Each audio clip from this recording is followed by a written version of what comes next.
नमस्कार। अक्सर हम सोचते हैं कि जब कोई बड़ा साम्राज्य बिखरता है तो उसके बाद सिर्फ क्योस या अफरा तफरी मचती है। लेकिन क्या हमेशा ऐसा ही होता है? आज हम भारतीय इतिहास के 300 साल के एक ऐसे दौर को समझेंगे जब एक महान साम्राज्य के गिरने से कोई अंत नहीं बल्कि एक नए और शायद ज्यादा दिलचस्प भारत का जन्म हुआ। तो इस कहानी को समझने के लिए हम सबसे पहले देखेंगे कि मौर्य साम्राज्य के पतन से जो खालीपन आया उसका क्या हुआ।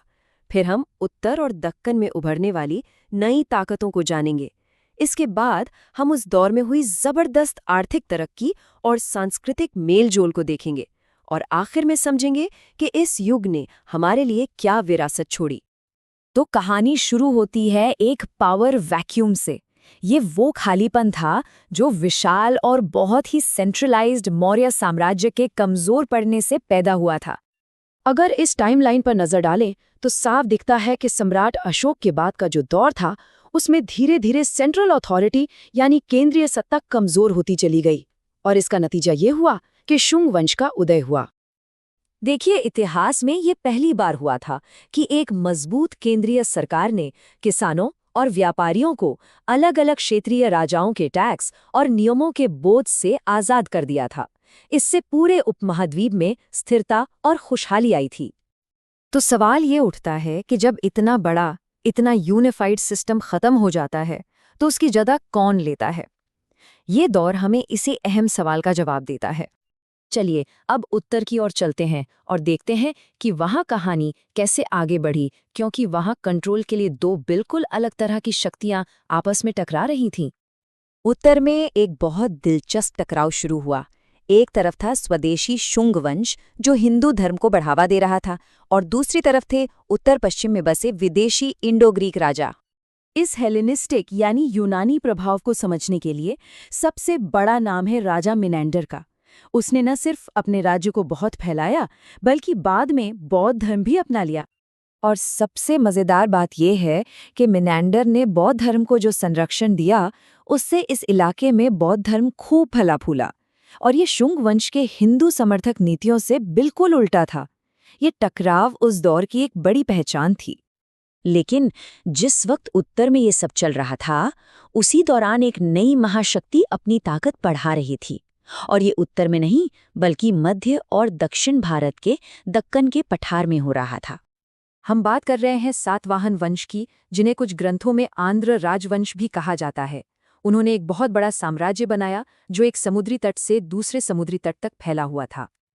ये राजवंश अविश्वसनीय रूप से अमीर हुआ, लेकिन उनकी दौलत सिर्फ जंग जीतने से नहीं आई। असली वजह थी अंतर्राष्ट्रीय व्यापार, खास तौर पर रोमन साम्राज्य के साथ उनका ट्रेड। इसी ने उन्हें एक आर्थिक महाशक्ति बना दिया। भारत की लग्जरी चीजें जैसे मसाले, बेहतरीन कपड़े और हाथी दांत की चीजों की रोमन दुनिया में बहुत ज्यादा मांग थी। इसी मांग ने एक बहुत बड़ा और जीवंत ट्रेड नेटवर्क बना दिया था। और इस व्यापार की पहुंच कितनी दूर तक थी, इसका सबसे कमाल का सबूत मिलता है इटली में। वहां पोम्पेई के खंडहरों में सातवाहन कारीगरों का बनाया हाथी दांत का एक हैंडल मिला है। सोचिए, हजारों मील दूर।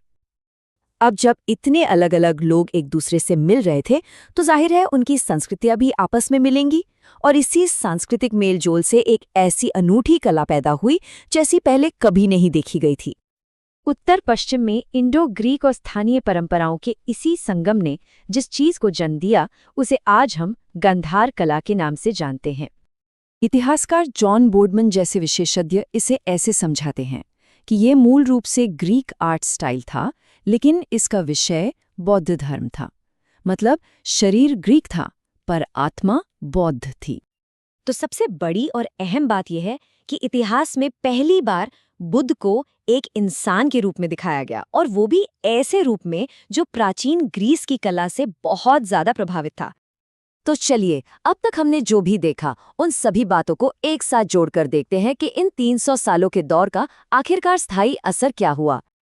तो एक महान साम्राज्य के गिरने के बाद इस उपमहाद्वीप ने आखिरकार क्या हासिल किया? क्या कुछ खोया या कुछ पाया? देखिए, विरासत में हमें अफरा तफरी नहीं मिली, बल्कि एक नया दौर मिला जिसकी पहचान बने ताकतवर क्षेत्रीय राज्य, जबरदस्त आर्थिक खुशहाली और संस्कृतियों का एक ऐसा संगम जिसने आने वाली कई सदियों तक भारत को एक नया आकार दिया। और ये हमें एक आखिरी सोच के साथ छोड़ा जाता है। शायद किसी एक बहुत बड़ी ताकत का गिरना अंत नहीं होता, बल्कि ये तो कई नई और जिंदादिल कहानियों की जरूरी शुरुआत होता है।